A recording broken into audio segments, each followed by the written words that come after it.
meningkatkan literasi kebencanaan di negeri berkawan bencana ini. Nah, sambil Mas Aik menyiapkan presentasi, saya akan memantik dengan satu konteks bahwa Indonesia sebagai negara yang dikaruniai 125 gunung api aktif, atau bahkan mungkin lebih, 2 lempeng benua yang saling menghunjam secara rutin. Nah, Mas Aik melihatnya musibah atau anugerah ini? Monggo, Mas. Dua-duanya sih sebenarnya. Ya. Bisa jadi anugerah, bisa jadi bencana juga. Tergantung dari mana kita mau melihatnya. Oke, ya.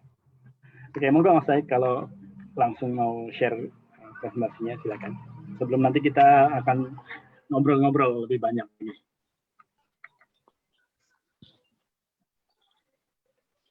Kelihatan nggak ya? Ya, sudah. Ya, sudah nampak dengan baik. Oke. Terima kasih Mas. Selamat malam semua teman-teman semua. Saya mungkin ngarang ngobrol santai ya. Saya akan coba cerita saja sebenarnya dari yang belakangan ini kayaknya rame lagi ya, karena di Indonesia biasanya persoalan bencana ini hangat-hangat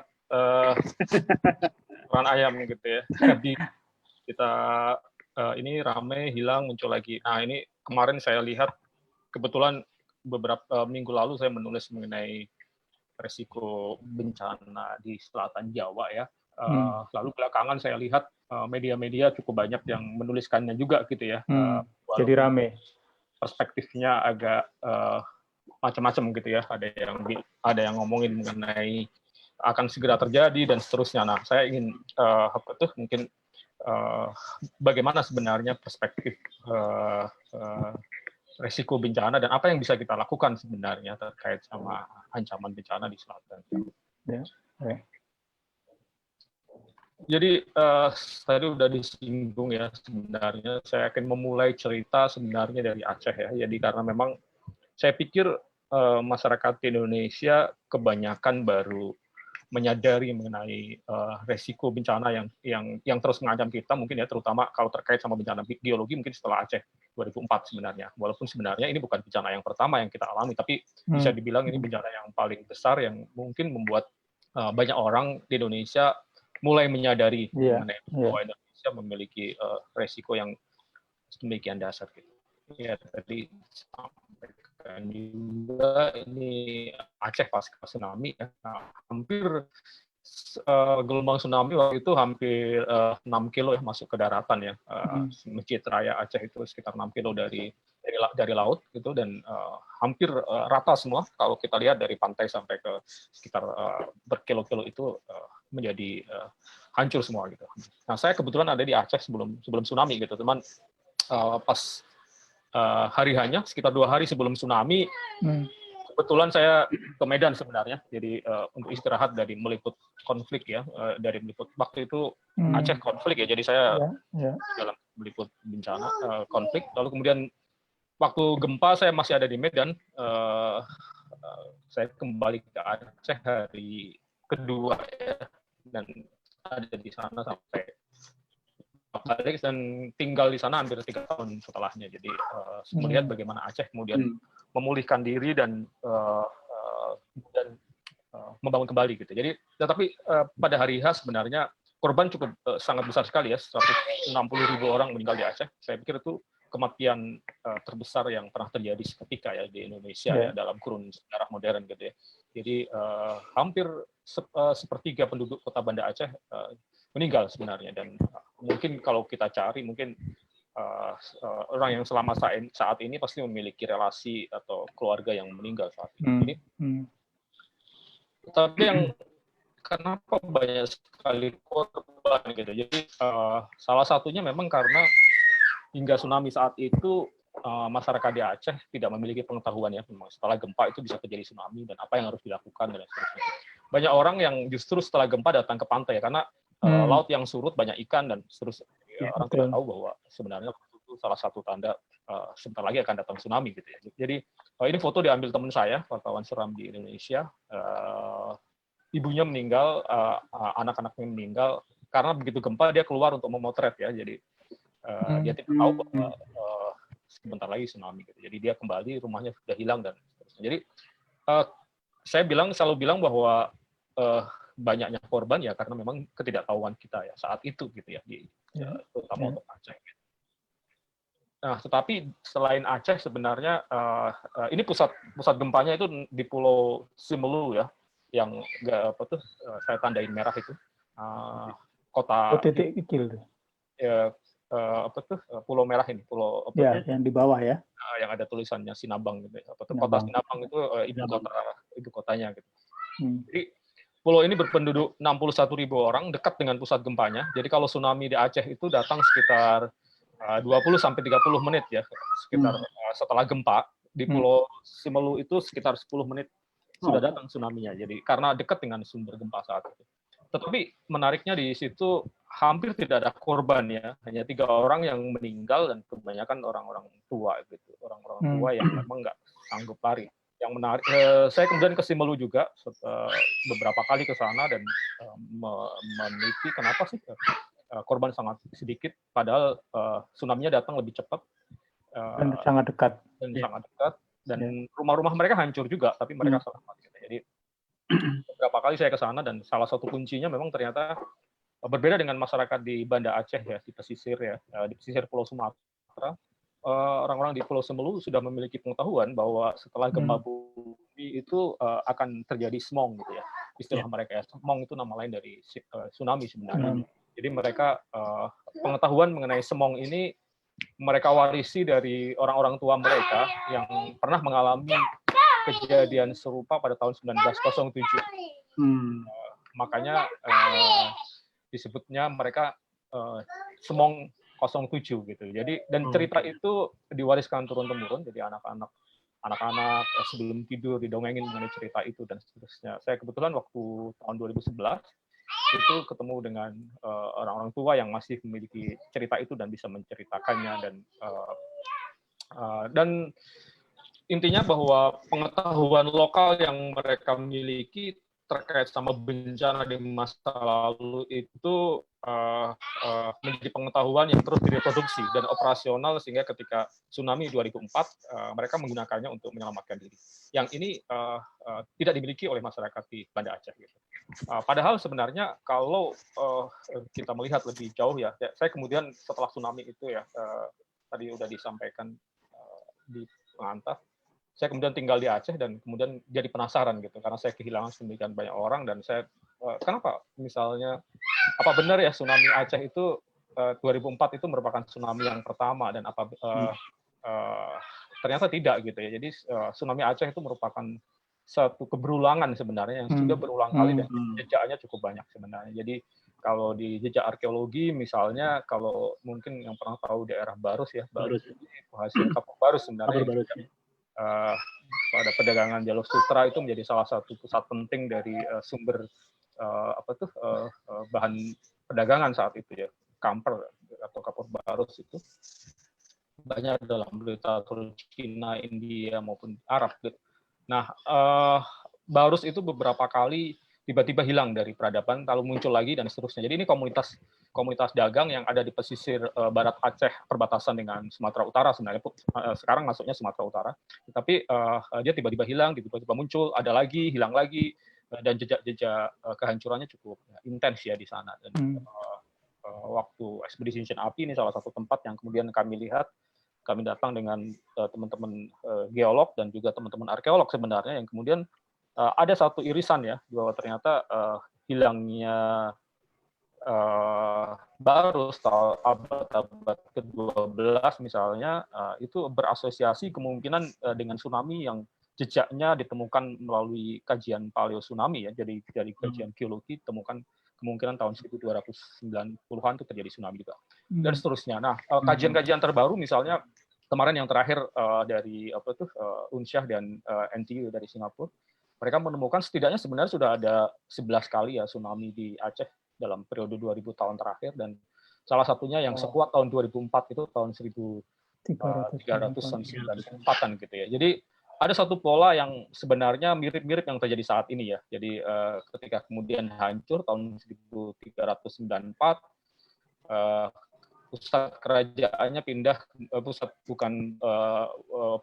keramaiannya waktu itu pindah ke daerah yang relatif aman dari tsunami saat itu ya, ke daerah Lamri, lalu mulai ramai lagi di situ, tumbuh lagi permukiman sampai kemudian muncul kerajaan Aceh yang di tempat yang relatif aman dari tsunami tahun 1394, tetapi kemudian hancur ketika kemudian tsunami 2004. Jadi ada satu siklus yang relatif berulang sebenarnya, yang ini ternyata nanti akan saya cerita ya, bahwa jejak ini sebenarnya bukan hanya di Aceh sebenarnya, hampir di seluruh wilayah Indonesia yang terutama yang memiliki kerentanan geologi memiliki pola yang hampir sama gitu. Jadi ada satu fase setelah bencana besar biasanya ditinggalkan, lalu kalau dalam konteks Aceh ini bahkan hanya kurang dari 200 tahun ya sudah ramai lagi ya. Kenapa? Karena memang Aceh ini pintu gerbang masuk ke Nusantara dari para pedagang ini ya, pedagang Arab, pedagang India, pedagang juga pedagang dan Portugis dan seterusnya. Dia memang pintu gerbang. Jadi makanya selalu mungkin ramai. Yang membuat Aceh satu negara yang sangat kosmopolit ya, salah satunya karena memang mereka berganti-ganti orang yang datang yang mungkin tidak memiliki pengetahuan mengenai sejarah bencana di masa lalu yang pernah terjadi di situ. Sama seperti Barus juga. Nah, fenomena mengenai Aceh ya itu sebenarnya juga mirip dengan misalnya kalau kita melihat sejarah penghunian di pantai barat Sumatera sebenarnya hampir tidak ada penghunian tradisional yang sebenarnya berada di pesisir barat Sumatera sebenarnya. Rata-rata pusat-pusat kebudayaan besar di Sumatera itu di pantai timur. Kalaupun ke arah Padang ya, misalnya ke arah Bukit Tinggi, itu aksesnya adalah dari pantai timur ya, kemudian Sungai Batanghari naik sampai ke Damas Raya itu bukan dari pantai barat Sumatera. Gitu. Jadi ada kecenderungan pantai-pantai barat Sumatera itu memang relatif kosong sampai kemudian datang kolonialisme yang Portugis membangun benteng di Bengkulu, Belanda membangun benteng di Kota Lama Padang ya, yang kemudian pada periode-periode awal kedatangan Belanda di Padang itu orang-orang Minang tidak ada yang di pesisir sebenarnya tinggalnya, rata-rata dia jauh di atas, dan Minang itu kan kebudayaan gunung sebenarnya, bukan kebudayaan pesisir. Baru belakangan kemudian turun ke ini juga hampir sama sebenarnya, polanya bisa dilihat sebenarnya. Ini kalau gambar ini adalah gambar gempa bumi sebenarnya ya, satu titik itu mewakili gempa bumi dari kurun itu kedalamannya Mas ya, kilometer warna ya. Semakin merah berarti semakin dangkal ya. Dangkal. Jadi semakin dangkal itu potensi bulatanya semakin tinggi. Jadi semakin besar bulatannya semakin besar. Gitu. Jadi hampir cenderung memang Kalimantan maupun pantai timur Sumatera yang relatif aman dari gempa bumi. Ya. Jawa hampir jejaknya sangat panjang. Nanti saya tunjukkan juga bahwa. Dan ini jejak tsunami yang kami coba dokumentasikan dari berbagai macam sumber. Waktu ekspedisi Cincin Api waktu itu kita membuat pemetaan ini ya. Jadi menarik bahwa sebenarnya kalau kita bandingkan ya, bahkan dibandingkan dengan Jepang saja dalam kurun 200 tahun terakhir itu jumlah tsunami di Indonesia dan jumlah korbannya itu jauh lebih banyak sebenarnya dibandingkan di Jepang ya. Walaupun sekarang seolah-olah tsunami identik dengan Jepang gitu ya. Nah, kurun 1800, 2018, mungkin datanya malah bisa lebih ya. Itu kalau data dari NOAA itu 242.000 orang di Indonesia setidaknya meninggal karena tsunami ya. Ini tsunami saja ya, belum gempanya. Jadi hampir seluruh wilayah Indonesia yang berhadapan dengan zona subduksi itu yang berada di perbatasan Samudra Hindia ya. Samudra Hindia melingkar sampai kemudian. Jadi kita ini memang negara yang dilingkari tiga lempeng besar yang berhadapan dengan tumbukan tiga lempeng besar dunia ya, dari Asia yang bergerak menghujam ke Australia dan demikian sebaliknya dari Australia ke Asia, lalu Pasifik dan juga mikro Pasifik dan beberapa lempeng-lempeng kecil yang bergerak. Nah, ini menyebabkan memang Indonesia satu negara yang memiliki kerentanan yang sangat tinggi terkait sama bencana geologi sebenarnya. Tadi sudah sampaikan tahun 2011-2012 saya keliling Indonesia waktu itu mencoba mendokumentasikan bagaimana sih sebenarnya bencana ini mengkonstruksi peradaban kita ya, bukan hanya kehancurannya sebenarnya, bahwa bencana itu juga bisa melahirkan migrasi peradaban dan juga kebudayaan sebenarnya.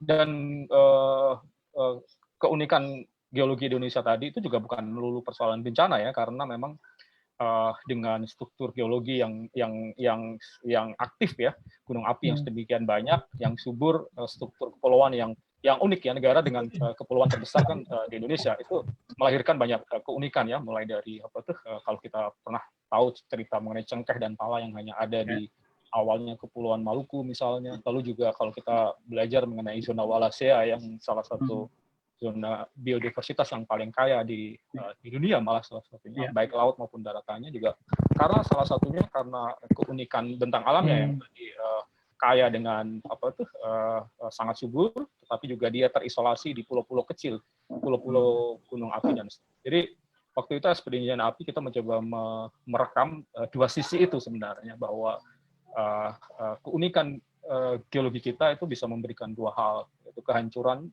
dan tapi juga berkah alam penciptaan peradaban. Dan kalau kita lihat sejarahnya satu-satu, mungkin saya nggak akan menyinggung satu-satu ya, tetapi misalnya Toba itu letusan kan salah satu letusan yang paling dahsyat dalam 2 juta tahun terakhir ya. Jadi Tambora itu paling dahsyat dalam 200-an tahun terakhir gitu. Lalu Krakatau dan seterusnya, dan juga yang mungkin kemarin nanti akan saya cerita tentang Rinjani dan waktu itu keliling di beberapa daerah Indonesia yang memiliki jejak bencana gunung api maupun tsunami selama 1 tahun lebih ya.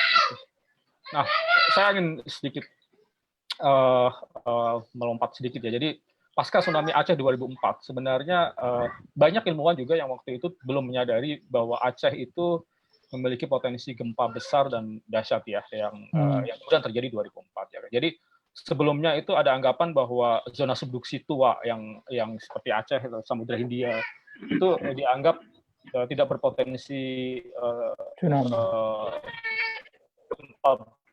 gempa besar lagi gitu sebenarnya. Tetapi kemudian pasca Aceh, para ilmuwan kemudian berubah perspektif ya, bahwa ternyata zona-zona subduksi tua yang sudah lama tidak gempa itu justru bisa berpotensi gempa yang besar. Dan ini kemudian terjadi juga ketika gempa di Sendai tahun 2011 ya, yang ini juga zona subduksi tua yang bahkan Jepang yang memiliki studi sangat intensif mengenai gempa bumi dan tsunami pun tidak memperkirakan bahwa Sendai itu memiliki potensi gempa sedahsyat itu. Gitu. Nah ini agak kebetulan juga karena pada momen ketika terjadinya gempa di Sendai itu saya on the way ke Jepang waktu itu sebenarnya, karena ada jadi hari kedua tsunami itu tanggal 11 Maret saya terbang ke sana dan selang sehari kemudian saya sudah ke Sendai untuk melihat apa yang terjadi di sana dan membandingkan. Sebenarnya saya sedang menyiapkan buku terkait itu sebenarnya, perbandingan antara Aceh pasca tsunami dan Sendai, tapi sampai sekarang belum selesai. Semoga tahun ini bisa selesai. Tapi intinya Indonesia sangat rentan ya, jadi hampir semua tempat memiliki potensi gempa bumi ya. Hanya Kalimantan yang relatif aman ya, walaupun beberapa pesisirnya sebenarnya juga memiliki resiko tsunami dari Selat Karimata dan dari Sulawesi gitu. Ada beberapa sesar-sesar kecil di Kalimantan, tetapi relatif tidak sebesar misalnya di Sumatera, Jawa, atau Sulawesi, atau Papua, atau pulau-pulau kecil di Maluku gitu. Sedikit mengenai bagaimana sebenarnya kita gitu ya, kalau maksudnya bagaimana hidup kita kemudian gitu. Jadi persoalan gempa atau tsunami ini memang harusnya didekati dengan pendekatan multidisiplin ya. Saya sempat menyinggung mengenai ketika Ekspedisi Bencana Api itu kita bekerja sama dengan teman-teman dari geologi, dengan teman-teman arkeolog, sejarawan dan seterusnya. Karena memang persoalan bencana ini persoalan yang sebenarnya sangat kompleks ya. Dia bukan hanya persoalan tahu atau tidak mengenai ancaman ya, tetapi bagaimana kemudian mempersepsikan resiko itu dan mengelolanya dalam kehidupan kita gitu ya. Jadi dimensinya mulai dari teknik sampai ke dimensi yang bersifat kultural gitu ya. Nah ini beberapa analisis saja ya kemungkinan gempa-gempa ke depan yang berpotensi terjadi yang masih istilahnya seismic gap ya. Jadi ada daerah-daerah yang memiliki mengakumulasi energi. Jadi pernah terjadi gempa besar di masa lalu, tetapi sudah lama tidak mengalami gempa sehingga dianggap sebagai dia menyimpan energi gempa. Salah satunya yang dikhawatirkan adalah di sebelah baratnya Padang misalnya, dan di ada gap juga antara Padang Bengkulu itu dan seterusnya. Juga di selatan Jawa sebenarnya yang kemarin lagi ramai lagi ya, jadi ada riset yang baru kemarin menunjukkan mengenai itu terus ini angka tahun terjadinya gempa bumi dan tsunami saat itu yang sudah lama kemudian bersama sharing. Nah, saya ingin melompat ke selatan Jawa. Jadi selatan Jawa ini menarik sebenarnya karena ini daerah yang sudah sangat lama tidak mengalami gempa besar gitu ya, gempa yang relatif besar waktu itu tahun 2006 ya, di Pangandaran ya, itu cukup banyak juga korbannya waktu itu. Tetapi sebenarnya apakah mungkin gitu selatan Jawa misalnya berpotensi gempa seperti tsunami Aceh 2004 gitu. Beberapa penelitian sebenarnya sayangnya menunjukkan itu ya. Jadi beberapa peneliti misalnya dari teman-teman dari baik Mas Eko Yulianto, Mas Purna, itu setelah tsunami Pangandaran itu mereka rutin mengumpulkan jejak tsunami di beberapa tempat, melihat jejak istilah mereka adalah deposit tsunami gitu, yang dibawa. Jadi biasanya yang mereka cari adalah jejak kerang-kerang laut dalam yang terbawa ke daratan. Gitu. Nah, ini misalnya dan juga misalnya yang foto sebelah kanan itu kan lapisannya kelihatan sekali membedakan. Jadi setelah tsunami ini kebetulan persis di lokasi bandara yang sekarang gitu. Jadi Mas Eko juga menemukan jejak tsunami yang di situ gitu sampai 2 km bahkan dari pantai kalau di sini. Cukup jauh. Nah, selain jejak geologi sebenarnya ada beberapa catatan lama yang menurut saya, walaupun memang catatan di Indonesia itu relatif minim ya. Jadi karena sejarah kita adalah sejarah yang terputus ya. Jadi kolonialisme yang panjang itu membuat pengetahuan yang lama yang yang mungkin dimiliki oleh sebelum prakolonial itu tidak terdokumentasikan dengan baik ya. Apalagi perspektif pengetahuan itu kan kemudian berbeda gitu. Dari sesuatu yang dianggap prakolonial atau pramodern itu tidak lebih dari mitologi yang tidak memiliki makna pengetahuan gitu ya. Walaupun sebenarnya kalau kita mau fair misalnya ini data jadi ini katalog gempa bumi yang disusun oleh Wichmann. Wichmann itu ilmuwan dari Jerman yang membuat disertasinya mengenai sejarah gempa bumi di Indonesia tahun 1008. Dia terbit buat disertasinya sekitar 1918-an ya waktu itu. Nah, beberapa informasinya sebenarnya ngambil dari beberapa naskah-naskah lama juga sebenarnya, naskah-naskah Jawa dan seterusnya. Tetapi yang menarik adalah ada beberapa catatan-catatan yang dia buat di katalognya. Itu salah satunya adalah pada abad-abad ke-16an ya, 15-16 itu cukup tinggi sebenarnya frekuensi gempa bumi di Jawa ya. Ini yang bagian tentang Jawa dan Bali saja misalnya itu misalnya tahun 1500 itu gempa besar, 1589 dan seterusnya. Jadi cukup banyak gempa-gempa pada periode-periode yang dari hasil penggalian saya agak back sedikit ya, hasil penggaliannya teman-teman LIPI tadi itu jejak tsunami yang pernah terjadi skala besar di Jawa saat itu kemungkinan sekitar 400 sampai 500 tahun yang lalu gitu. Jadi jejak ini konsisten ditemukan mulai dari Lebak ya di Banten sampai di Pacitan Jawa Timur, bahkan juga ditemukan juga di Bali gitu. Jadi ada sekuen waktu yang sama, satu momen yang tsunami kemungkinan terjadi pada saat yang bersamaan ya, karena umur penanggalannya ditemukan pada umur yang sama.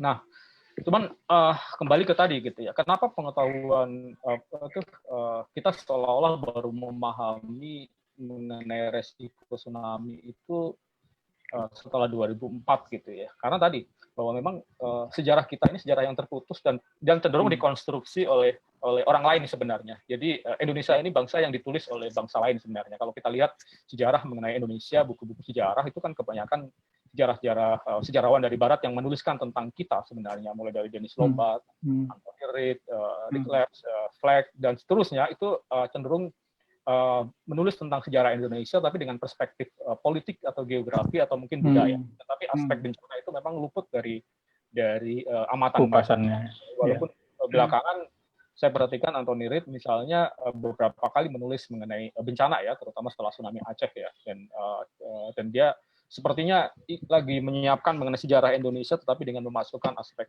kebencanaan. Jadi ini bahkan sebenarnya perspektif tadi ya yang mengkonstruksi kita itu sampai sekarang masih terjadi. Ya. Jadi orang Indonesia kebanyakan masih belum menyadari bahwa dia tinggal di daerah yang beresiko dan harus melakukan mitigasi. Padahal sebenarnya orang-orang tua kita dulu seperti yang saya sampaikan tadi, caranya salah satunya memang menghindari daerah-daerah yang beresiko kan. Makanya pantai barat itu relatif kosong. Nanti saya tunjukkan bahwa selatan Jawa itu juga sebenarnya relatif baru di Indonesia. Sampai sekarang misalnya minimal kalau kita memahami kalau kita lihat misalnya dari kamus aja ya, Kamus Besar Bahasa Indonesia, bahkan pasca tsunami yang sudah berulang kali terjadi itu dan bahwa seolah-olah biasa terjadi di Jepang. Jadi memang kesadaran bahwa tsunami itu adalah bagian dari kita itu masih belum terbangun dengan baik. Ya, karena memang tadi ya ada keterputusan pengetahuan dan Indonesia itu juga ilmu geologi, ilmu geofisika, ilmu tentang bencana ya baru belakangan memang, dan kebanyakan memang Belanda yang merintisnya ya. Jadi sebelum ini misalnya contoh aja misalnya ya. Jadi Gunung Rinjani mungkin kita sekarang mengenalnya sebagai Gunung Rinjani gitu ya. Ini dalam katalog gunung api Indonesia yang dibuat oleh Pusat Vulkanologi sampai sekarang ya, Gunung Rinjani itu tidak masuk sebagai gunung api aktif kategori A yang artinya risiko meletusnya tinggi misalnya, karena memang sebelum, jadi katalog gunung api Indonesia ini kan baru dibuat tahun 1600 ya. Jadi klasifikasi gunung api Indonesia itu diklasifikasikan tipe A kalau gunung itu pernah meletus sejak 1600 gitu. Tipe B diketahui pernah meletus sebelum 1600, tipe C adalah yang memiliki solvator dan seterusnya. Persoalannya bagaimana dengan gunung api yang tidak terdata sejak kolonial itu gitu. Salah satunya sebenarnya Rinjani ini sebenarnya yang ternyata letusannya bahkan jauh lebih besar daripada letusan Tambora ya. Beberapa studi terakhir kemarin misalnya menunjukkan bahwa letusan Gunung Samalas ini tahun 1200-an itu sangat dahsyat sekali, dan bahkan jejak kehancurannya juga hampir mirip Tambora ya, membawa kematian massal di Eropa gitu ya. Ini menariknya sebenarnya ada catatan-catatan lama ya yang menceritakan mengenai letusan Samalas ya, atau Rinjani tadi ya, misalnya di Babat Lombok itu dengan clear menceritakan mengenai hancurnya Gunung Rinjani. Jadi Gunung Rinjani itu bagian dari Gunung Samalas sebenarnya. Runtuh, banjir batu, dan bahkan tsunami juga ya disebutin, diceritain dan seterusnya. Kemudian diikuti dengan gempa bumi dan seterusnya. Jadi cukup detail sebenarnya naskah ini, yang ini sama sekali tidak menjadi referensi kita dalam mengkategorisasikan gunung-gunung api di Indonesia. Ada beberapa naskah-naskah lain sebenarnya yang mungkin juga salah satunya kalau terkait Krakatau itu yang cukup ini adalah tulisannya Rangga Warsito ya, di Japurwo yang menceritakan, yang dia menuliskannya sebenarnya sebelum letusan 883 gitu ya. Artinya dia sebenarnya menceritakan mengenai letusan Krakatau pra 883 gitu. Kemungkinan ya letusan Krakatau yang lebih tua sebenarnya. Jadi dan dia menceritakan mengenai juga tsunami dan seterusnya. Jadi ada keberulangan yang tercatat sebenarnya, tetapi ini cenderung kita abaikan dalam literasi kebencanaan Indonesia. Juga di Aceh ya, sebenarnya pasca tsunami 2004 juga ditemukan beberapa naskah-naskah yang menurut saya cukup menarik ya, walaupun mungkin ini masih harus perlu diteliti lebih lanjut, tetapi naskah ini ditemukan di banyak tempat sebenarnya. Kalau di Aceh disebutnya takbir gempa, di sampai ke Cirebon ya. Awal gempa di Cirebon itu ya, ini kan karena pusat-pusat kebudayaan saat itu ya. Nama yang masih relatif beda gitu ya namanya, tapi isinya relatif sama. Jadi dia ini kitab ini menceritakan mengenai gempa bumi yang berpotensi terjadi dalam sekuen waktu selama 1 tahun sebenarnya. Kalau terjadi pada pagi hari, pada bulan ini, itu kira-kira akan diikuti dengan apa dan seterusnya. Salah satunya kalau terjadi pada bulan Rajab, pada waktu subuh akan tersusah pada waktu duha ya, seperti Aceh kemarin ya. Gempa itu alamatnya air laut keras akan datang ke dalam negeri. Jadi tsunami sebenarnya cuman yang beda. Keras. Air lautnya yang ya. Jadi saya kebetulan keliling tempat di Indonesia, seringkali mencoba mendokumentasikan istilah-istilah lokal yang terkait sama tsunami. Sebenarnya cukup banyak ya, walaupun tadi di Kamus Besar Bahasa Indonesia yang dibuat oleh Kemendikbud bilang di Jepang, sebenarnya Indonesia kaya sekali dengan ragam istilah lokal yang itu maknanya itu tsunami atau setidaknya bisa diasosiasikan dengan tsunami sebenarnya. Misalnya Semong itu tadi di Pulau Senulu, Galoro itu di Aceh Singkil, Ibena itu di Banda Aceh ya. Bahkan setelah tsunami itu orang-orang tua itu akhirnya menyadari bahwa jangan-jangan ya ini yang disebut Ibena ya, atau air laut besar yang pernah melanda di masa lalu gitu. Lalu Bomba Talu itu di Palu ya, di Lembong Talu itu Mandar di Sulawesi Tengah yang kemarin tsunami itu disebutnya Bomba Talu atau 3 gelombang yang menghancurkan. Lalu cerita mengenai hilangnya negeri Alpa Putih itu di Seram, air turun naik itu di Ambon, migrasi dari laut itu di Baros, dan air menyusut ke Tanah Lala itu di ND. Artinya setelah gempa besar akan terjadi kehancuran besar dari laut gitu. Dan kemudian Ratu Kidul sebenarnya. Jadi kenapa saya bilang Ratu Kidul merepresentasikan tsunami gitu. Jadi kalau kita melihat sejarah ini ya, cara orang lama dalam mengkonstruksi peristiwa alam tuh memang cenderung biasanya dipersonifikasi gitu ya. Makanya lahirlah banyak mitologi sebenarnya. Kalau di Yunani lama misalnya dewa laut ya, Poseidon gitu ya yang diceritakan. Dan beberapa kajian terbaru membuktikan bahwa memang Yunani lama itu pernah dihantam tsunami sangat besar juga gitu ya, mirip-mirip tsunami Aceh saat itu gitu. Ada beberapa kajian ilmiahnya yang menunjukkan bahwa sekitar 500 sebelum Masehi itu tsunami-nya sangat besar sekali gitu. Dan ini mungkin yang kemungkinan melahirkan mitologi geomitologi mengenai dewa laut gitu yang marah dan menghancurkan Yunani saat itu. Hampir mirip sebenarnya kalau kita lihat cerita mengenai narasi Kidul ya misalnya ya, itu kalau kita baca misalnya Babat Tanah Jawi tentang prahara, pohon pertumbangan, gelombang setinggi gunung dengan suara mengerikan, air samudera memanas dan seterusnya. Kalau teman-teman ketemu dengan saksi hidup tsunami baik Aceh 2004 atau Pangandaran 2006 dan banyak saksi-saksi tsunami yang lain ya, tsunami besar, itu rata-rata itu deskripsinya akan sama tuh. Terdengar suara yang gemuruh, menggelegar seperti apa tuh, dan seterusnya. Jadi narasi yang sebenarnya diceritakan dalam Babat Tanah Jawa tentang kedatangan Ratu Kidul yang suara gemuruhnya itu kadang-kadang kan diibaratkan dengan kereta kuda gitu. Itu memiliki kemiripan dengan terjadinya tsunami masa lalu gitu. Jadi beberapa naskah lama si Rick Leff misalnya mencoba tentang Babat Ing Sangkala itu juga menarik ya. Si Anthony Reid misalnya mencoba menafsirkan kronogram Babat Ing Sangkala itu dengan hipotesis tentang tsunami di selatan Jawa ya, yang kemungkinan terjadi sekitar 1540-an di masa lalu gitu ya. Walaupun ini mungkin masih 1618 Masehi, walaupun ini mungkin masih debatable karena mungkin penafsirannya beda, tapi yang menarik adalah kalau kita lihat penggunaan kata-katanya ya. Jadi lenyap laut raksasa menjadi daratan. Jadi kan ya biasanya sebelum gempa besar terutama dari zona subduksi itu kan lautnya surut dulu kan, jadi daratan. Lalu kemudian kembali hilang, kemudian muncul jadi lautan raksasa, jadi satu laut besar gitu. Jadi dan seterusnya. Jadi deskripsi ini kalau kita belajar mengenai tsunami itu sangat dekat sebenarnya narasinya. Jadi sangat deskriptif bahkan. Ini juga terlihat juga ya dalam serat Trinata itu juga sama ya. Jadi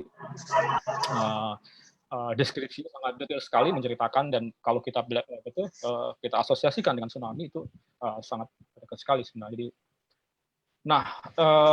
seperti yang saya sampaikan tadi, bagi para saksi mata ya sejarah tsunami itu narasi-narasi dalam kitab-kitab lama terkait sama Ratu Kidul itu sangat dekat sekali sebenarnya. Jadi misalnya suara yang menakutkan, air naik yang raksasa, jadi samudera jadi fisik ya, samudera yang jadi daratan, laut yang surut ya, bahkan mungkin banyak orang yang mengalami tsunami mengira bahwa itu memang kiamat gitu ya, dan mungkin itu memang yang dialami pada tahun-tahun itu.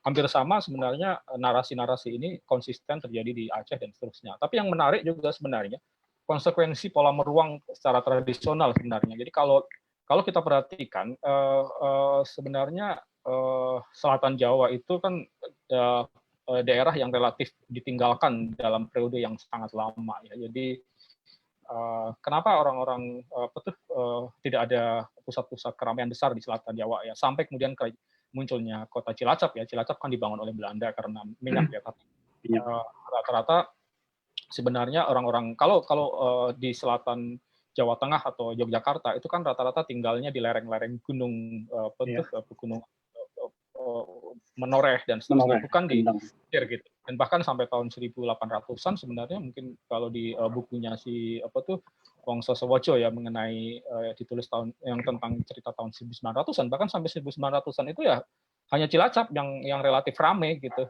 bandar pelabuhan yang ada di pantai selatan Jawa gitu. Selain itu ya hampir tidak ada gitu.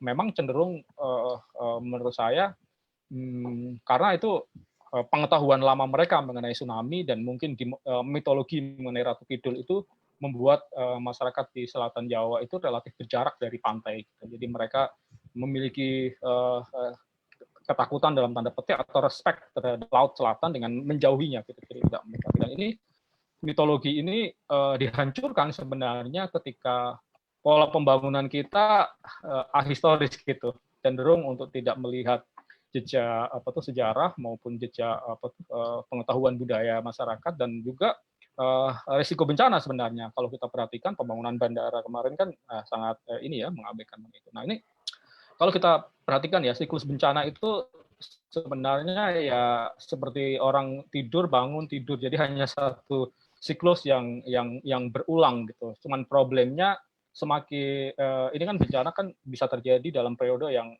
taruhlah sangat lama ya, pasca letusan Krakatau 883 misalnya, bencana yang terbesar yang pernah terjadi kita 2004 Aceh misalnya. Di Ring itu ya terjadi beberapa kali tsunami, misalnya tsunami 992 di di Flores, tsunami 994 di Banyuwangi, tapi relatif kecil ya dan waktu itu belum menggugah kita.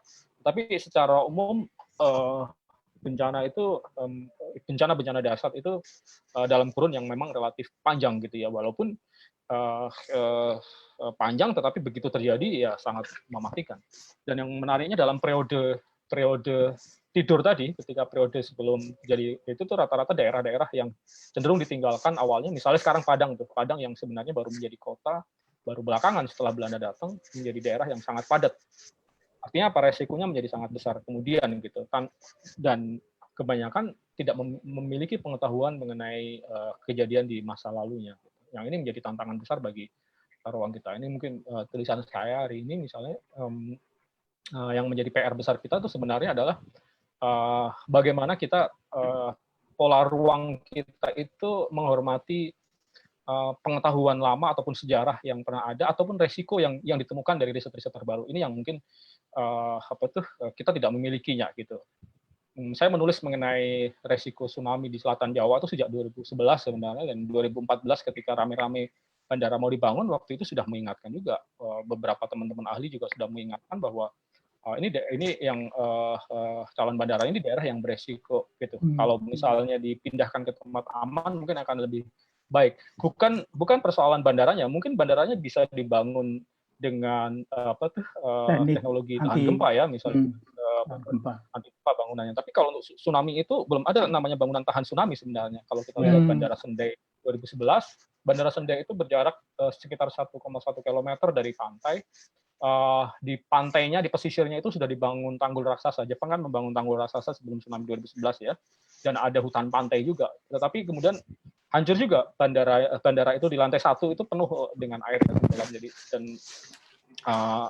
pas tsunami 2011 akhirnya Jepang itu mengubah pola meruangnya sebenarnya. Jadi dia memindahkan permukiman dari pesisir ya. Jadi dia sekarang dalam proses pindah ke dataran tinggi gitu, dan itu yang mereka lakukan. Jadi yang menarik, Jepang selalu mencoba belajar ya pasca bencana untuk kemudian, dan salah satunya memang merevisi tata ruang mereka dan prinsip tadi bahwa kalau sebelumnya tsunami itu seolah bisa ditahan dengan tanggul dan seterusnya, sekarang mereka mengubah bahwa tsunami ya hanya bisa dihindari gitu, kalau terutama tsunami skala besar seperti itu. Jadi nah ini yang mungkin kita tidak cukup memilikinya, dan bukan hanya persoalan bandaranya seperti yang saya sampaikan, bahwa bandara ini kan akan menjadi magnet baru ya, akan diikuti oleh biasanya akan diikuti bangkitan ekonomi baru ya, dan saya dengar kemarin sudah banyak perusahaan-perusahaan properti yang sudah mulai mengincar daerah-daerah di sekitar situ dan seterusnya. Nah, terjadi akan terjadi bencana besar kalau kita tidak konsisten tadi ya, menjaga tata ruang yang menghormati tadi pengetahuan lokal kita di masa lalu maupun sebenarnya sudah terkonfirmasi melalui riset-riset terbaru ya. Ini jurnal yang baru minggu lalu ya, yang di teman-teman ITB itu mensimulasi mengenai resiko kalau terjadi gempa sekuat Aceh ya 9,1-an di selatan Jawa, resiko tsunami-nya sampai sekitar 20 meter yang tertinggi di daerah barat sekitar Banten, dan sekitar rata-rata di seluruh Jawa sekitar 5 meter sampai 6 meteran. Nah mungkin itu saja, semoga memahami. Jadi kalau menurut saya bahwa gempa ini merupakan siklus yang berulang, apa yang terjadi di masa lalu itu pasti akan terjadi lagi gitu, walaupun mungkin kita tidak tahu pasti sampai sekarang karena belum ada pengetahuan yang bisa memprediksi dengan akurat mengenai kapan itu terjadi, tapi apa yang terjadi pasti akan terjadi lagi. Itu aja, makasih.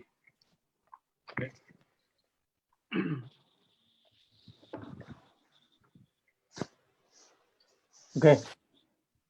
Baik, ya, terima kasih Mas Syarif atas pemaparannya yang ngeri-ngeri sedap juga sebetulnya ya, mengenai situasi yang punya potensi baik dan buruk ini.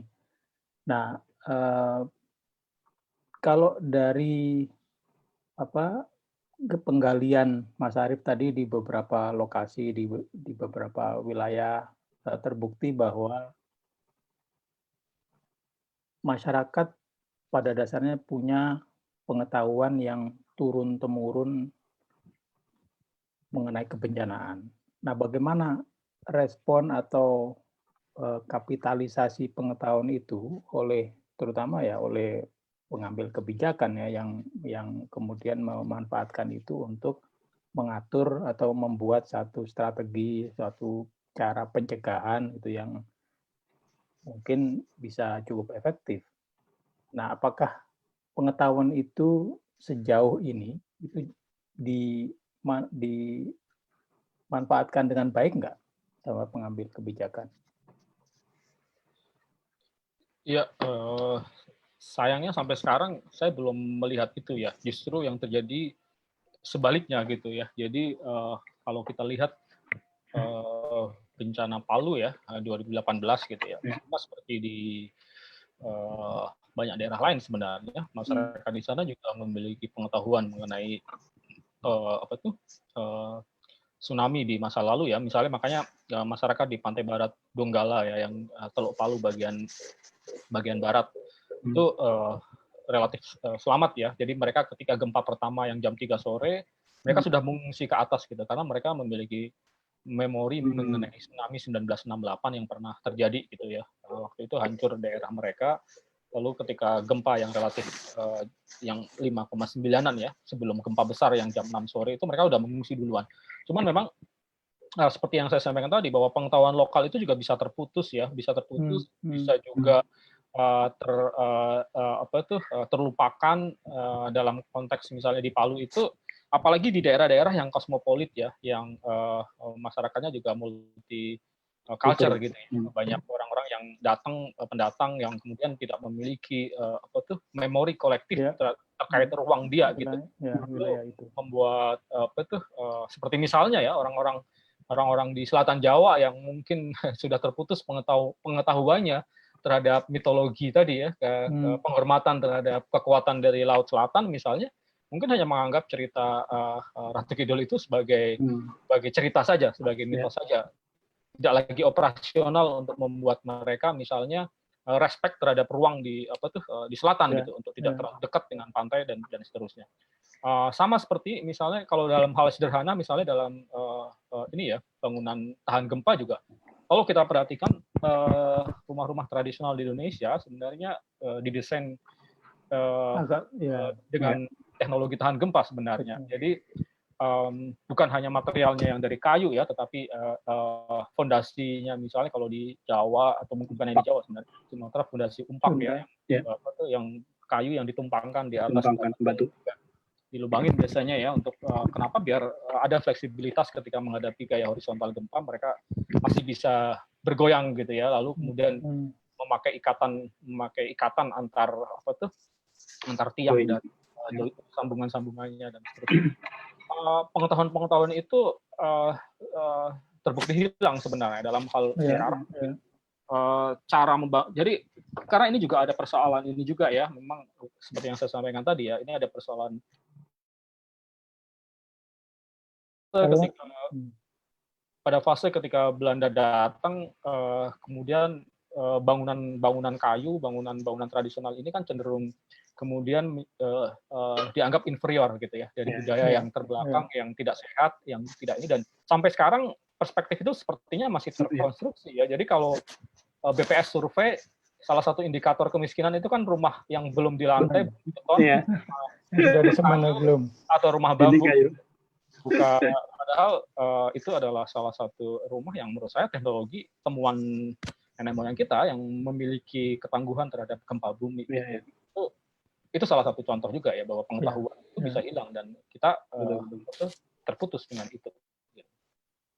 Nah, ini memang harus terus direproduksi ya, dan seperti yang saya bilang bahwa pengetahuan modern itu sebenarnya bisa kemudian memperkaya dan respect juga terhadap pengetahuan lama ya, dengan cara-cara yang jadi kayak tadi seperti yang saya sampaikan, riset-riset yang terbaru terkait sama resiko tsunami di selatan Jawa sebenarnya bisa dimaknai juga bahwa ternyata mitologi Ratu Kidul bukan hanya dongeng semata gitu, tetapi dia memiliki reason kenapa orang Jawa respect terhadap ruang di selatan Jawa gitu, yang mereka sampai tahun 1900-an itu masih membangun rumah itu rata-rata di sebelah utaranya Jalan Dendles yang selatan ya, Jalan Dendles yang itu kan di Jalan Dendles kan ada utara sama selatan, yang Jalan Dendles selatan nggak ada rumah-rumah yang di sebelah selatan Jalan Dendles. Mungkin itu Mas. Oke. Mas Said, apa yang sudah dijalani selama ini deh, Mas Said melihat bagaimana upaya promosi untuk menjaga literasi yang sebenarnya berisi mitigasi bencana dan juga konservasi alam itu dilakukan. Nah, upaya-upaya yang selama ini Mas Aik coba jalankan seperti apa? Tentu saja melalui keprofesian sebagai jurnalis dan mungkin juga upaya-upaya kolektif lain. Ya, resiko ini membesar bukan hanya persoalan ketidaktahuan ya sebenarnya, tetapi juga persoalan karena misalnya kita memiliki persepsi resiko. Jadi mungkin kita udah tahu mengenai resiko. Sekarang mungkin orang Indonesia mungkin rata-rata sudah tahu bahwa pasca Aceh ya, kita tinggal di daerah yang beresiko gempa bumi dan tsunami. Tapi kan belum semuanya kemudian orang memiliki kesadaran untuk membangun rumah yang aman dari gempa misalnya, yang itu sebenarnya secara teknik bisa disiasati misalnya, atau membangun rumah contoh paling sederhana misalnya pasca Aceh 2004 atau pasca tsunami Palu yang masih baru ya, 2 tahun lalu misalnya, 2 tahun lalu, itu orang kembali lagi ke tempat yang sama, cenderung kembali ke tempat yang sama, membangun di tempat yang sama, bahkan Aceh mungkin kalau bisa dibilang sekarang mungkin lebih padat lagi sebelum 2004, di tempat yang pernah hancur tumbuh lagi dan orang tidak memiliki kesadaran mengenai resiko di situ. Padahal mungkin dia tahu gitu sejarah mengenai itu. Lalu apa yang menyebabkan? Ya sama seperti sekarang nih, seperti COVID nih. Mungkin sebagian orang udah tahu bahwa COVID ini penyakit menular yang mematikan gitu ya, tetapi banyak orang yang abai gitu ya misalnya dengan ini. Kenapa? Karena tadi persepsi mengenai resiko itu dipengaruhi banyak hal. Salah satunya misalnya kepentingan ekonomi politik kita misalnya. Kalau orang misalnya tidak memiliki alternatif hunian yang lain misalnya, ya akan kembali lagi ke tempat yang sama. Dan akhirnya berkonflik kan. Daripada lapar karena tsunami misalnya, ya udah nggak bisa makan, jadi akhirnya kembali ke sana. Nah, apa yang harus dilakukan sebenarnya? Menurut saya, ya otoritas ya atau negara menyediakan alternatif ya. Dalam kasus misalnya tsunami Jepang ya, pasca 2011, pasti orang untuk pindah ke tempat baru yang relatif aman itu prosesnya juga pasti tidak mudah. Dan memang itu tidak mudah. Setahu saya di Jepang itu, saya kebetulan waktu itu membuat studi di sana ya, sempat yang sedang saya siapin bukunya itu, mereka itu untuk keputusan untuk pindah ke tempat baru ya, itu proses pertemuannya bisa puluhan kali gitu. satu komunitas gitu, harus sepakat semuanya. Dan yang menarik cara Jepang untuk memindahkan adalah yang pertama-tama dipindah itu infrastrukturnya. Jadi mulai dari stasiun, rel kereta api, jalan, public transport, sekolah, dan disiapkan dulu ya. Siapkan dulu. Makanya kalau di Jepang itu proses pemindahnya relatif lama, 3 tahun itu saya katakan lagi 3 tahun misalnya itu masih banyak yang di shelter ya, hunian sementara gitu, sambil mereka menyiapkan daerah ininya. Karena negosiasinya panjang, menyiapkan ininya juga panjang. Nah, sambil menunggu itu memang shelternya harus dibangun dengan baik ya, sehingga orang ada kepastian sebenarnya. Jadi seperti yang saya sampaikan tadi bahwa resiko bencana itu sesuatu yang selalu dinegosiasikan. Jadi kalau dan dia akan selalu menghitung gitu. Ini resiko jangka panjang, resiko jangka pendek, resiko sehari-hari saya apa gitu. Kalau misalnya tadi nelayan yang dia tidak diberikan alternatif untuk kehidupan dia sehari-hari, ya pasti dia akan nekat kembali ke tempat yang sama. Kalaupun misalnya beberapa solusi sebenarnya solusi teknis bisa dilakukan, misalnya dibikinkan shelter sementara untuk nelayan untuk menaruh perahu misalnya, tetapi huniannya ditaruhkan di tempat yang relatif aman, sebenarnya bisa juga kalau mau gitu. Nah, tetapi kan seringkali logika proyek kita tidak seperti itu, tidak mau cukup tabah mendengar kebutuhan orang banyak gitu. Cenderung pendekatan proyek yang top down yang semua digeneralisasi, dan kemudian resiko juga dipaksakan gitu. Padahal yang seperti yang saya sampaikan, setiap orang memiliki persepsi resiko yang bisa berbeda-beda tergantung dengan kepentingan ekonomi politik dia, tergantung dengan pemahaman dia, pengetahuan dia juga ya. Itu sih menurut saya. Jadi sangat penting kehadiran otoritas. Dan saya mungkin sedikit saya tambahkan, di Jepang pasca 2011 itu lahir banyak sekali undang-undang, salah satunya terkait tata ruang, dan itu dilakukan dengan ketat gitu ya, bahwa memang dan ini implikasinya juga memang kita nggak bisa meniru mentah-mentah ya, misalnya juga terkait sama asuransi dan lain-lainnya. Jadi asuransi kemudian tidak akan mengcover kalau dia tetap membangun di tempat yang beresiko, ataupun kalau mau pasti mahal sekali kan. Nah, di Indonesia ini asuransi juga tidak menjadi mainstream, sehingga mungkin orang rumah itu ya semau-maunya, saya mau di sini udah gitu. Dan seringkali pelanggaran tata ruang di Indonesia yang melanggar pemerintahnya sendiri juga gitu. Dan atau mungkin yang besar. Itu mungkin. Nah itu yang akan cukup mungkin menjadikan juga ya. Padahal banyak sekarang orang sudah makin memahami bahwa Nusantara ini wilayah yang sangat berisiko seperti yang dipaparkan oleh Mas Arief tadi, dan pemerintah tahu juga banyak penelitian-penelitian yang mengungkap itu.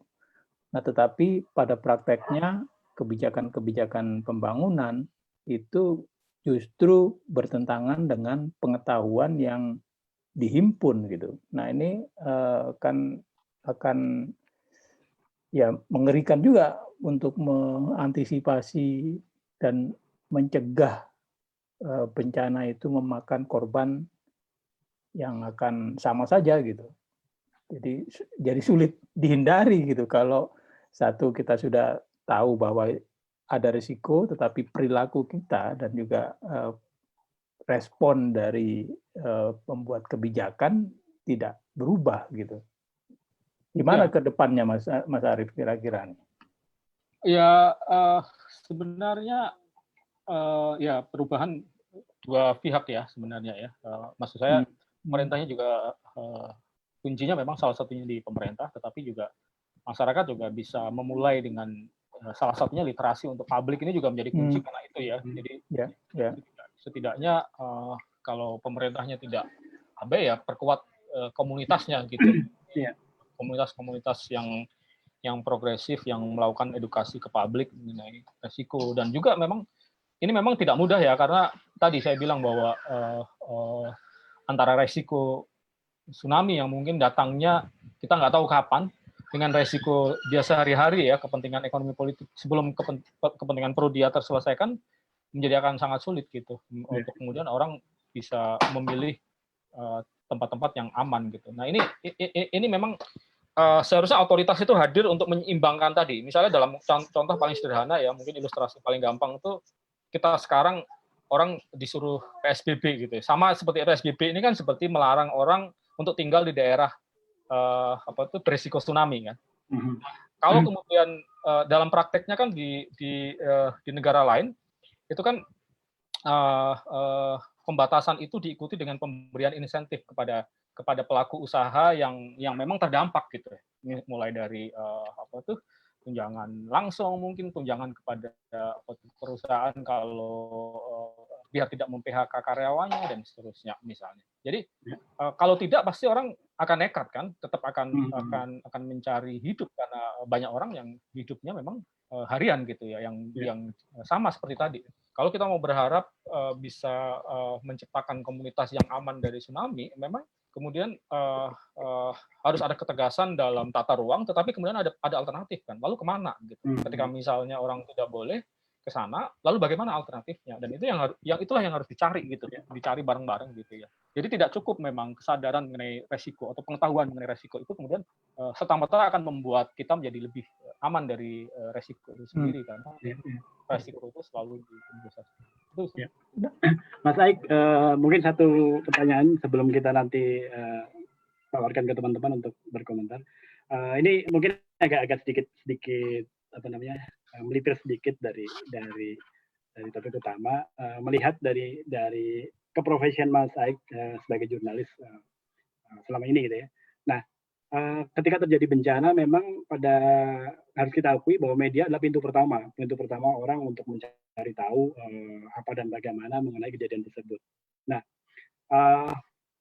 sebenarnya bagaimana sih mewartakan yang bijak dari sudut pandang jurnalisme? Karena kita melihat lah ya dengan mata kepala sendiri di Indonesia, rata-rata ketika seminggu pas kejadian itu hiruk pikuknya justru bukan di aspek-aspek yang mengedukasi kita semua tentang bagaimana memitigasi, terus bagaimana kemudian bisa menanamkan pengetahuan untuk bisa berkawan dengan bencana lah.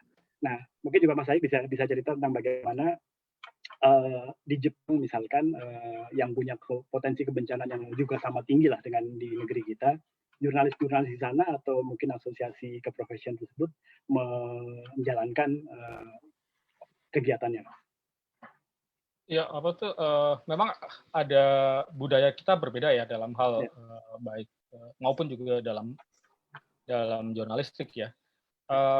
Indonesia sekarang sebenarnya juga relatif berubah ya. Jadi tahun 2010 itu saya menulis buku jurnalisme bencana jurnalisme yang mengkritik sebenarnya cara media saat itu termasuk saya juga dalam memberitakan bencana ya, yang lebih banyak ya bad news is good news dalam artian cerita kesedihan, kematian itu kemana-mana ya. Jadi kalau dulu mungkin tahun-tahun itu sampai beberapa tahun lalu sebenarnya masih gambarnya penuh dengan mayat, dengan sesuatu yang ngeri dan diulang-ulang ya. Jadi bencana itu hanya disikapi sebagai satu tragedi yang menyedihkan, yang kalau masih ingat mungkin tayangan tsunami Aceh itu, kalau biasanya tipikal lagunya Ebit GAD yang diputar ya. Mungkin Tuhan mulai bosan lah, atau apa, yang itu selalu diulang, jadi intinya tentang kesedihan, tentang orang yang menangis darah-darah dan seterusnya. Sehingga bencana itu kemudian ya disikapi sebagai satu event yang menyedihkan pada satu momen aja gitu. Padahal seharusnya tidak seperti itu gitu. Jadi saya beruntung ketika tsunami Jepang pas di sana juga. Yang menarik, yang mungkin yang paling membedakan ya, selama 2 minggu saya kemudian intens meliput di sana ya, hampir 3 minggu kemudian tuh tidak ada satupun gambar mayat ya di dalam media di Jepang ya. Bahkan gambar tayangan orang menangis saja hampir tidak ada. Saya nggak menemukan setidaknya. Dan yang menarik misalnya pada momen ketika tsunami itu sekitar sampai 2 mingguan itu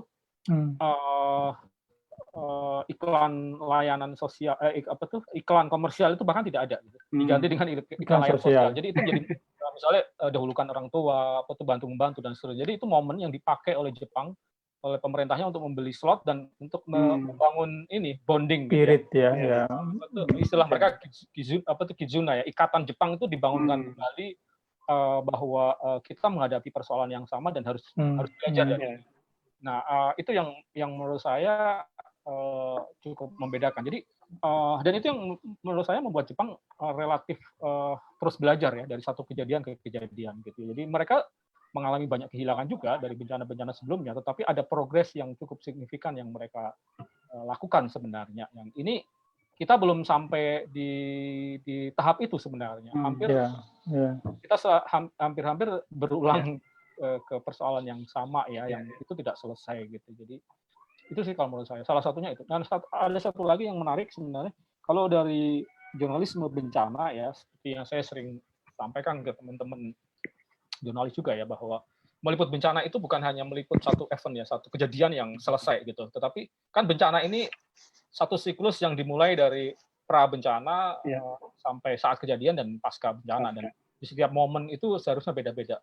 Pra bencana itu apa sih yang harus kita lakukan ya? Seharusnya membangun literasi publik mengenai resiko dan bagaimana mengelola resiko itu, memitigasinya dan menyiapkan agar kalau terjadi bencana lebih siap gitu. Dan itu harus terus diulang-ulang. Saya pernah mengikuti beberapa kali ya forum ya, kalau di Jepang itu misalnya di kota Nagoya ya, waktu itu saya pernah fellowship di sana, itu setiap bulan antara wartawan, pemerintah kotanya dan juga akademisi itu berkumpul membuat forum namanya Network for Saving Lives. Jadi jaringan untuk menyelamatkan kehidupan lah misalnya. Dan itu mereka bertemu mendiskusikan mengenai apa peran yang bisa dilakukan masing-masing dalam itu bukan forum konferensi pers ya, kalau di Indonesia kan kadang-kadang enggak, itu forum untuk pengkayaan. Jadi masing-masing kemudian berbagi perspektif dan kira-kira apa yang bisa dilakukan sesuai dengan tugasnya masing-masing. Dan itu menurut saya cukup menarik ya, karena mengencourage juga ya, termasuk wartawan mungkin jadi tahu gitu bahwa dia bukan hanya memberitakan mengenai tadi bad news is good news dalam konteks ketika bencana itu mereportase kematian dan seterusnya, tapi juga dia terbangun perspektifnya dan tanggung jawabnya bahwa dia juga memiliki ini. Nah, cuman tadi memang kultur media di Indonesia maupun kultur masyarakatnya beda dengan di Jepang ya, dan ini kita mungkin sebagian bisa belajar, tapi sebagian juga mungkin sulit untuk diterapkan ya. Tapi ini persoalan itu aja sih. Tapi kalau mau membandingkan ya itu setidaknya bisa kita bandingkan. Bang Peter Titayanto mau langsung menyampaikan atau saya baca? Silakan kalau mau langsung. Mas Sai, selamat malam. Makasih. Selamat malam, Bang Peter. Saya mau nanya aja, kan kita sekarang punya Badan Nasional Penanggulangan Bencana. Yang saya mau tanya itu, seberapa banyak sih mereka atau lembaga itu terekspos dengan hal-hal yang sudah lama sekali dikaji Mas Sai ini, dan kalau ya, seberapa banyak mereka kelihatan atau ada indikasi nggak kira-kira mereka akan mengadopsi itu dalam kebijakan yang mereka kerjakan? Makasih. Ya, apa kabar Om Pit? Baik. Lama nggak ketemu. Kawan lama. BNPB ini sebenarnya dibentuk berkah tsunami Aceh sebenarnya. Jadi bisa dibilang pasca tsunami Aceh, kemudian Indonesia itu membuat undang-undang penanggulangan bencana ya, undang-undang nomor 67 tahun 2000 nomor berapa saya lupa, tahun 2007 lah intinya, dibentuk undang-undang, salah satunya adalah diamanatkan pembentukannya BNPB. Cuman ya mungkin BNPB sampai sekarang sih menurut saya masih mencari bentuk ya, transformasi upaya-upaya untuk melakukan edukasi ke publik terkait ini mungkin masih belum kelihatan signifikan ya, dan ya saya nggak tahu di Indonesia ini seringkali kerja-kerja birokrasi ini habis kesedot untuk pekerjaan-pekerjaan yang bersifat ya birokratis kembali gitu ya, dan mungkin juga infrastruktur yang dominan ya. Misalnya pasca tsunami Aceh 2004 sebenarnya ada juga beberapa perubahan. Salah satunya misalnya kita kemudian memiliki namanya INATWS ya. INATWS itu sistem peringatan dini tsunami yang itu dibangun mulai dirintis 2005, operasi tahun 2008 ya, yang disupport oleh Jerman dan seterusnya. Walaupun dalam prakteknya sampai tsunami Palu kemarin maupun tsunami Pangandaran kemarin, sistem peringatan dini tsunami kita itu belum terbukti menyelamatkan orang ya, karena dalam kasus Palu misalnya tsunami-nya datang duluan sebelum warning-nya gitu ya. Jadi dan apalagi ada listrik mati, sistem telepon juga mati, sehingga orang di Palu itu sama sekali nggak dapat peringatan dari BMKG gitu. Tsunami Pangandaran juga sama, karena sistem peringatan dini tsunami kita didesain dengan memodelkan gempa bumi gitu ya, gempa bumi dari zona subduksi, sementara tsunami Pangandaran kemarin kan dipicu oleh letusan Krakatau, sehingga itu tidak terdeteksi. Jadi BMKG sama sekali tidak mewarning mengenai tsunami saat itu.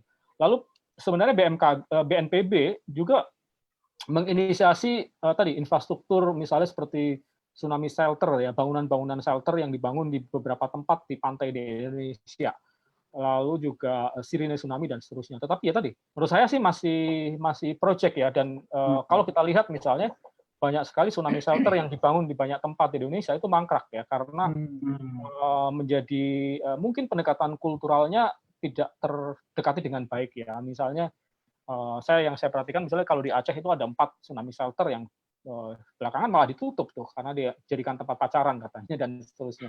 Dan di Sumatera Barat juga ada, di Bengkulu juga ada. Karena tadi bencana ini kan proses yang sangat panjang yang belum tentu kita tahu kapan akan terjadinya ya. Kalau bangunan itu hanya dibangun khusus untuk tsunami misalnya, mungkin 1 tahun mungkin orang masih ini ya, masih ingat-ingat itu gitu. Tapi sampai 10 tahun bangunan kosong nggak terpakai ya mangkrak gitu, dan itu yang terjadi gitu ya. Kalau menurut saya itu sebenarnya kalau mau pakai pendekatan dimensi sosialnya dipakai misalnya, mungkin malah seharusnya perkuat aja bangunan-bangunan yang sudah ada, misalnya kayak mungkin tempat ibadah atau sekolah misalnya, tapi disiapkan sebagai tsunami shelter kalau terjadi tsunami. Tapi yang paling penting dari itu adalah edukasi sebenarnya masyarakat yang ada di situ, dan yang lebih penting lagi adalah bagaimana konsistensi tata ruangnya, karena dalam beberapa hal tsunami-tsunami yang besar seperti itu ya memang nggak bisa diapa-apain lagi kalau kita tidak menjauh dari itu. Dan ini yang dilakukan Jepang ya. Kenapa Jepang kemudian memindahkan permukimannya dari daerah-daerah yang punya risiko tsunami yang besar ya. Jadi kan tsunami itu kan skalanya macam-macam ya. Mungkin kalau tsunami di bawah 4 meteran misalnya atau di bawah 3 meter itu mungkin masih bisa diantisipasi dengan misalnya bakau gitu ya, atau hutan pantai misalnya. Tetapi kalau yang skala seperti Aceh atau tsunami Sendai 2011, tanggul raksasa Jepang itu 10 meter lebih. Bukan jebol, tapi kan tsunami itu kan gelombang panjang ya. Jadi seperti gerbong seperti kereta api tapi isinya lokomotif semua. Kalau kita tahan dia di depannya, belakangnya akan terus menorong sampai dia naik ke atas dan masuk ke dalam tanggul, kemudian malah jadi comberan raksasa, dan itu yang terjadi di Jepang 2011 gitu. Jadi makanya kemudian dia menyimpulkan bahwa kalau tsunami besar ya memang nggak bisa ditahan. Yang bisa dilakukan adalah kita kemudian berpindah, dan itu pola ruang yang menjauhi tempat bahaya itu sebenarnya pola meruang masyarakat tradisional kita ya seperti itu gitu. Daerah-daerah yang memang memiliki jejak bencana ya dia akan cenderung seperti itu. Oke. Itu ada Mas Puguh. Ya, Mas Puguh, monggo Mas Puguh. Di-unmute dulu Mas Puguh.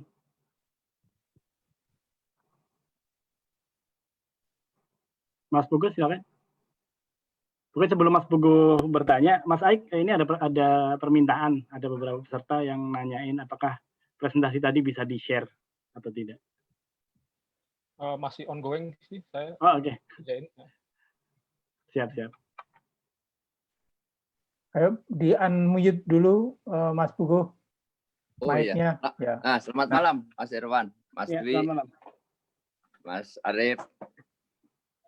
Ini khusus nih. Memang Indonesia kan memang negara bencana sebenarnya. Kalau yang diceritakan Mas Arief tadi tentang tsunami, saya ingat kebetulan saya juga mendampingi teman-teman di lereng Merapi itu.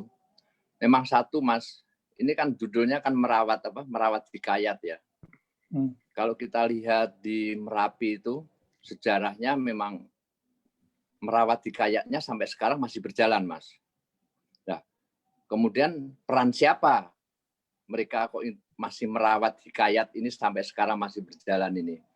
Ini mungkin Mas Arief masih ingat kalau di Merapi itu kan dulu sejak awal mulai tahun 2004, 2006 dan sebelumnya itu kan teman-teman komunitas, teman-teman penggiat itu kan mereka bergerak aktif sekali, Mas.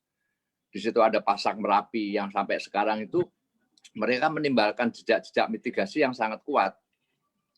Nah, memang kalau kita berharap dengan pemerintah agak berat memang.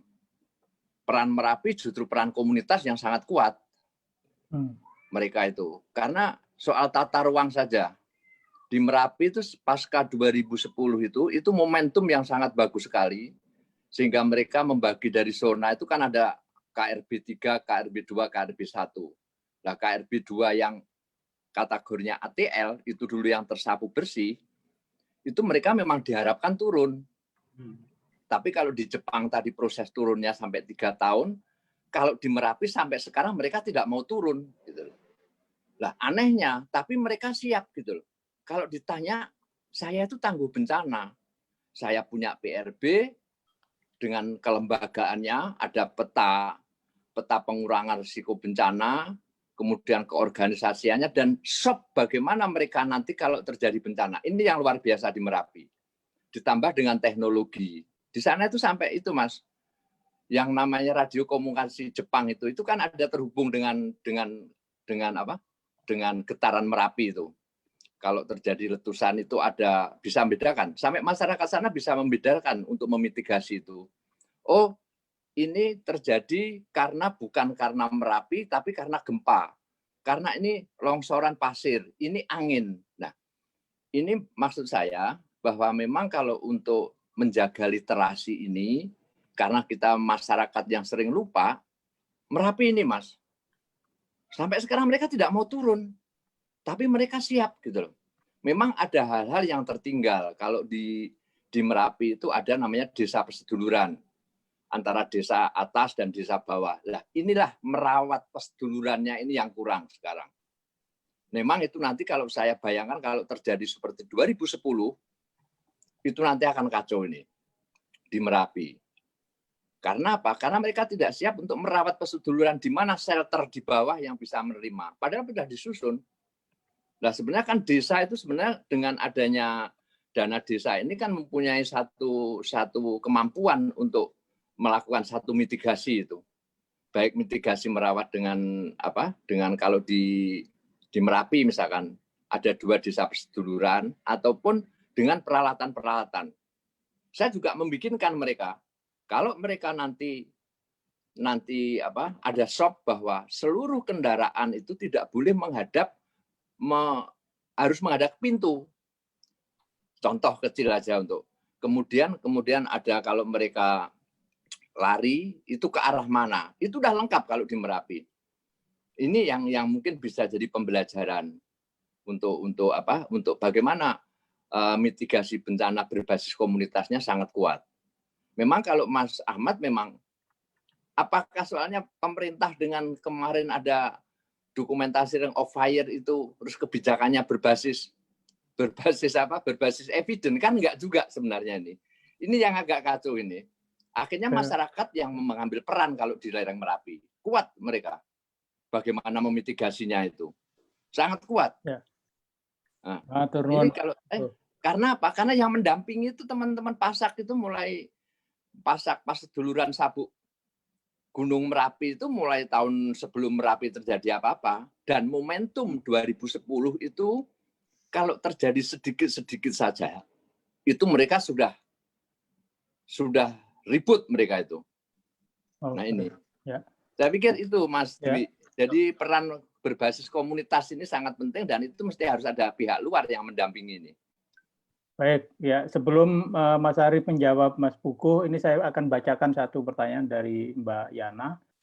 Selain Jepang, Mbak Yana pernah membaca tentang FEMA, Federal Emergency Management Agency, yang secara sistem kelihatannya cukup jalan di Amerika Serikat.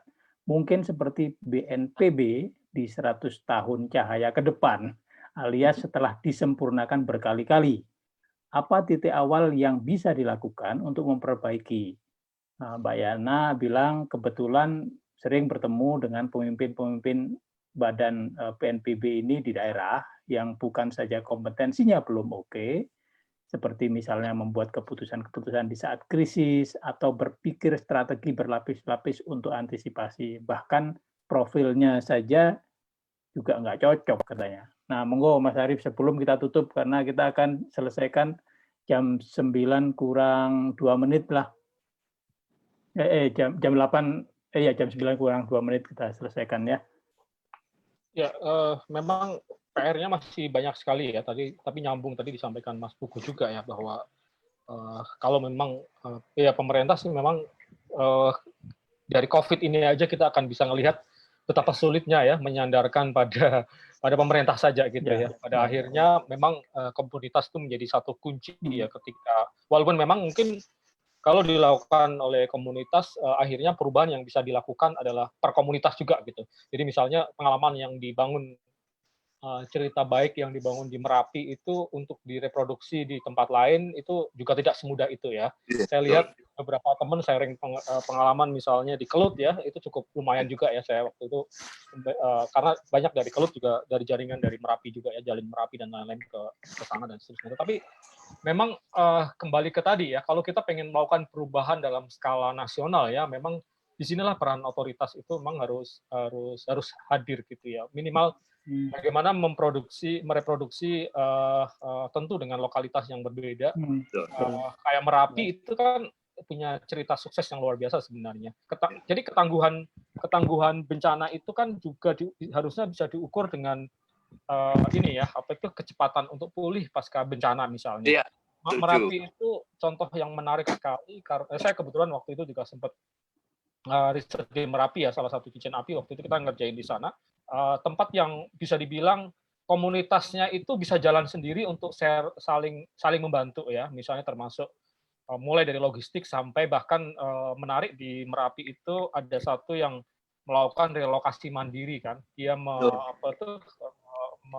memindahkan kampungnya dari sebagian dari dana, tapi sebagian dari dana mereka sendiri juga untuk iuran dan agar mereka tidak tercerai-berai ketika pindah ketika pindah di tempat yang sama. Karena kan seringkali pemerintah ini ketika memindahkan orang itu tidak berbasis pada komunitas yang sudah terbentuk duluan, gitu. Asal pindah aja gitu. Merapi ini juga sebenarnya ya, kalau kita belajar dari sejarah Merapi misalnya, itu kegagalan relokasi Merapi, dan bukan hanya Merapi, misalnya letusan Gunung Galunggung yang waktu itu, transmigrasi terkait letusan gunung itu sudah berulang kali sebenarnya. Letusan Gunung Agung tahun 63 itu juga mentransmigrasikan orang Bali ke Sumatera dan Kalimantan. Letusan Merapi yang tahun-tahun sebelumnya itu membuat orang Merapi pindah ke daerah yang lain. Salah satunya itu menjadi transmigran di daerah Lampung. Ada studi yang menarik yang dilakukan teman-teman dari UGM bahwa ternyata orang yang meninggal karena letusan Merapi itu lebih banyak lebih sedikit dibandingkan orang yang meninggal saat ditransmigrasi pada tahun-tahun 60-an 70-an gitu. Sehingga itu yang membuat trauma orang untuk tidak mau lagi pergi ketika pasca bencana. Lebih baik kalau istilah orang Jawa lebih baik kumpul daripada mangan atau kumpul. Mangan kumpul ya seperti itu. Nah, menurut saya yang bisa dilakukan apa sih kalau untuk konteks sebenarnya ini dengan adanya otonomi daerah ya, sebenarnya ada peluang juga daerah sebenarnya kalau mau kreatif misalnya untuk mencoba melihat potensi lokal mereka. Misalnya komunitas-komunitas yang sudah ada yang kuat seperti Merapi ya perkuat aja. Jangan sebaliknya justru dilemahkan dengan kebijakan yang ini ya, yang top down based on project dan seterusnya. Jadi kekuatan besar dari bencana ini salah satunya selain memang otoritas yang memang harus dan memang tugas dia itu adalah memang komunitas. Sosial kapital itu menjadi kunci juga ya karena saling bantu, saling memperkuat pasca bencana dan juga sebenarnya keputusan-keputusan yang diambil pasca bencana itu kan menentukan ketika dia menghadapi resiko ke depannya. Kalau daerah yang sosial kapitalnya bagus, biasanya dia akan mau belajar dari kejadian kemarin untuk memperkuat komunitasnya gitu ya, biar tidak lagi menghadapi hal yang sama. Sebaliknya ketika mereka tercerai-berai, bahkan bencana pun bisa melahirkan bencana baru, misalnya penjarahan pasca bencana gitu ya. Ini terjadi hampir di setiap bencana kita ya. Palu kemarin itu marak sekali dan sangat mengkhawatirkan sebenarnya karena ada segregasi sosial dan seterusnya, dan juga absennya power ya dalam 3 hari pertama pasca bencana. Pemerintah tidak hadir meyakinkan bahwa situasi terkendali, dan itu mungkin kalau kita bandingkan dengan Jepang tidak ada penjarahan di sana pasca tsunami 2011 gitu ya, karena memang otoritas itu hadir dan memberi kepastian bahwa mereka korban ini tidak sendirian gitu. Dalam konteks Merapi yang hadir itu adalah komunitas yang lain. Makanya di Merapi ada sistem ketika gempa 2006, orang dari gunung membantu orang di pantai, ketika Merapi 2010 meletus, orang pantai membantu orang gunung gitu. Jadi dan bahkan juga sempat memetakan ya kalau nggak salah di sana itu nanti kalau meletus itu mengungsinya ke rumah siapa dan seterusnya, itu sudah terbangun sistem jaringan sosial itu. Jadi kalau menurut saya kalau untuk pemerintah ya kita mungkin memulai reformasinya memang masih panjang sekali ya. Saya setuju mungkin 100 tahun tadi 100 tahun cahaya saya nggak tahu tuh. Memang kita punya PR yang panjang untuk di sana, tetapi jangan berkecil hati. Kita juga bisa melakukan dari level-level komunitas yang mungkin itu bisa porsi yang bisa kita lakukan gitu. Dan saya setuju sekali tadi Mas Puku memberikan contoh Merapi itu melengkapi apa yang saya sampaikan malam ini. Mungkin itu aja. Terima kasih. Baik, terima kasih Mas Arief atas pemaparannya dan diskusinya. Saya kira ini bagian dari upaya kita bersama meningkatkan literasi.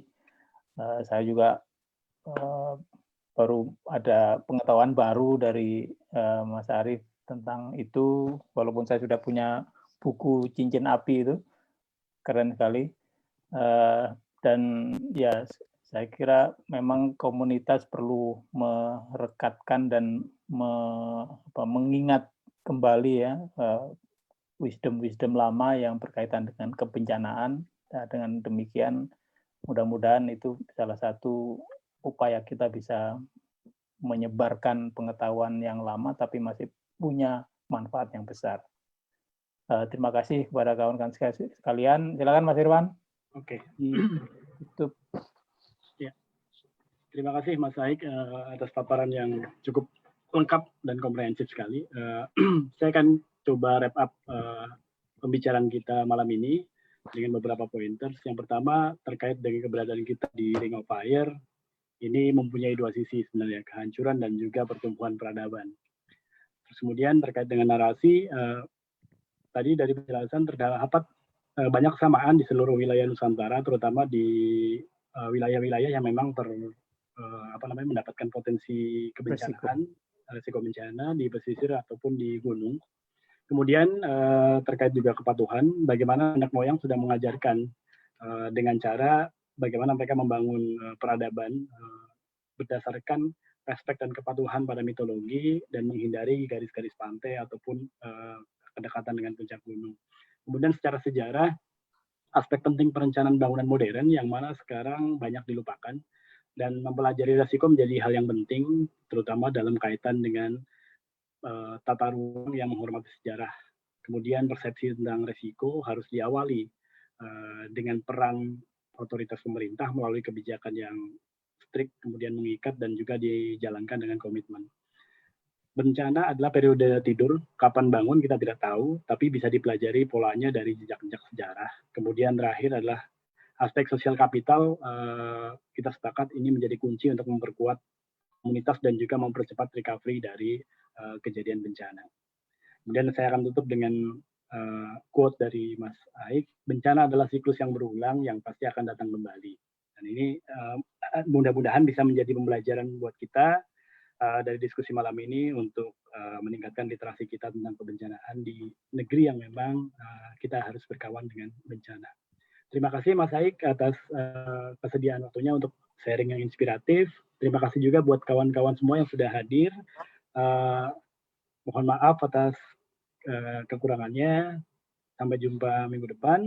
Kita akan membahas topik karena kebetulan masuk bulan Oktober. Kita akan masuk konteks Sumpah Pemuda diaspora lintas benua. Jadi kita akan mendatangkan beberapa diaspora Indonesia di luar yang cukup bisa membantu menjadi duta bangsa. Nah, minggu depan insya Allah kita akan mendatangkan Makukuhan Trio, musisi jazz dan juga diaspora Indonesia di Sydney, Australia, dengan topik Duta Suara Bangsa di Selatan Dunia. Teman-teman silakan kalau memang tertarik dengan topiknya untuk hadir dan bertemu lagi minggu depan. Terima kasih. Assalamualaikum warahmatullahi wabarakatuh. Waalaikumsalam.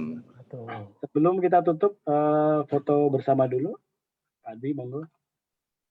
Ya, silakan dibuka kawan-kawan kameranya kalau memang berkenan. Pak Tita, apa kabar? Rambutnya kok jadi putih Pak Tita sekarang? Sudah meninggalkan dunia hitam. Dunia hitam. Oke. Ya, sekali lagi. Oke, terima kasih. Terima kasih semuanya. Terima kasih Mas Aik. Mas Malam. Pugu. Terima kasih, Terima Mas kasih, Sama-sama. Mas Arif. Mari. Selamat malam. Salam. Terima kasih, Mas. Sama-sama.